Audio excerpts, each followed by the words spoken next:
Assalamualaikum warahmatullahi wabarakatuh. Saya Epra Pengkasa dari kelas 10F akan membahas biografi pahlawan Indonesia yang juga berperan aktif dalam memperebutkan kemerdekaan Indonesia dan juga melawan penjajahan, yaitu Andi Jema. Maka daripada itu, kita langsung saja membahas biografinya. Andi Jema lahir pada tanggal 15 Januari 1901 di Palopo, Sulawesi Selatan. Ia berlatar belakang sebagai keluarga bangsawan Luwu yang menjadikannya sebagai datu atau pemimpin adat di daerah tersebut. Andi Jema tumbuh besar dalam lingkungan yang syarat dengan tradisi adat dan kerajaan yang memberikan fondasi untuk pemahamannya tentang kepemimpinan serta kecintaannya terhadap tanah air. Pendidikan awal Andi Jema yaitu England School atau yang kita kenal sekarang yaitu sekolah dasar pada masa penjajahan Belanda, di mana ia belajar hingga lulus pada tahun 1915. Meskipun berlatar belakang sebagai kaum bangsawan, Andi Jema menerima pendidikan formal yang terbatas, namun ia memiliki ketertarikan pada dunia politik dan pemerintahan dan juga pergerakan kemerdekaan sejak usia muda. Pada masa remajanya, Andi Jema banyak terpapar dengan ide-ide kebangsaan dan nasionalisme Indonesia.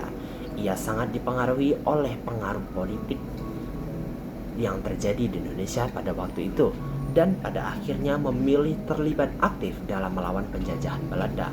Dalam konteks ini, ia menunjukkan semangat untuk membela hak bangsa Indonesia dan berperan dalam mendukung kemerdekaan Indonesia. Kita lanjut kepada pembahasan yang kedua, yaitu peran Andi Jema.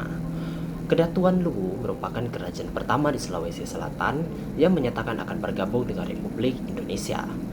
Andi Jema menjabat setingkat wadana di Kolaka hingga tahun 1923 sebelum akhirnya diangkat menjadi datu. Andi Jema kembali ke Palopo dan mempersiapkan diri untuk menjadi datu. Beliau, Datu Luwu Andi Jema, merupakan tokoh utama pelopor keberadaan Nahdlatul Ulama di Tanah Luwu. Bahkan ketika Andi Jema menjadi datu, organisasi kebangsaan dan agama lainnya seperti Partai Serikat Islam Indonesia atau PSII dan Muhammadiyah berkesempatan menjalankan organisasinya di Kerajaan Luwu. Lalu pembahasan berikutnya adalah karir awal Andi Jema.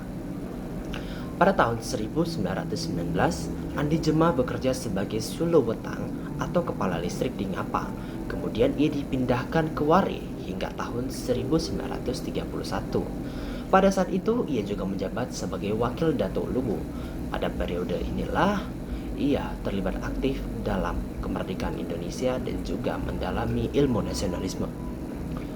Menjelang kemerdekaan Indonesia pada tanggal 17 Agustus 1945, Andi Jema juga memimpin gerakan Soekarno Muda dan memimpin perlawanan semesta rakyat Luwu pada tanggal 23 Januari 1946. Saat ini tanggal tersebut diperingati sebagai Hari Perlawanan Rakyat Semesta.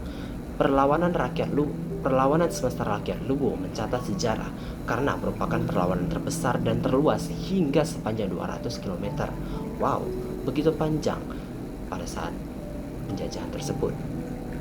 Andi Jema juga memimpin rakyat Luwu untuk berperang dengan tentara sekutu, yang pada saat itu tentara sekutu juga diboncengi oleh tentara Nika atau yang kita kenal dengan Netherlands Indies Civic Administration. Lalu pada tanggal 5 Oktober 1945, Jema sempat mengultimatum pihak sekutu agar segera melucuti tentaranya dan kembali ke tangsinya di Palopo. Ultimatum itu juga dibalas oleh gubernur Belanda yang pada saat itu menjabat adalah Van Mo. Dengan ultimatum juga, Andi Jema mempunyai 5 anak. Kelima anak tersebut baru saja tertangkap Belanda pada tanggal 3 Juli 1946 dan kemudian kelima anak tersebut diasingkan ke Ternate. Kini, nama Andi Jema diabadikan dalam nama jalan di kota Makassar, dahulu bernama Jalan Nanda Baru. Pemberian nama ini dilakukan oleh Wali Kota Makassar Insinyur Haji Muhammad Ramadan Pormanto atau biasa dikenal dengan Dani Pormanto pada bulan Oktober 2017. Selanjutnya kita masuk pada pembahasan terakhir yaitu wafatnya Andi Jema.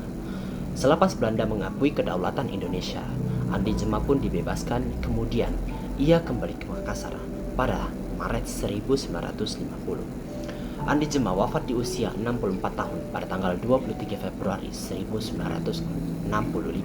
Dato Lubu ini pun dimakamkan di Taman Makam Pahlawan Panaikang dengan upacara militer. Berselang setelah 37 tahun kematiannya, pemerintah Indonesia mengangkat Andi Jema sebagai pahlawan nasional atas jasa-jasanya dalam memperjuangkan kemerdekaan Indonesia. Dan kemudian Andi Jema juga mendapatkan penghargaan sebagai pahlawan nasional Indonesia, pahlawan nasional dengan SK Presiden nomor 037 TK 2002 tanggal 6 November 2002. Selain itu, Andi Jema juga mendapatkan penghargaan dari Kementerian Pertahanan dan juga Satya Lancana Karya tingkat 2. Baik, mungkin itu saja pemaparan materi saya pada kali ini. Semoga apa yang telah saya sampaikan menjadi bermanfaat dan bisa kita jadikan contoh nantinya. Wabillahi taufiq wal hidayah. Assalamualaikum warahmatullahi wabarakatuh.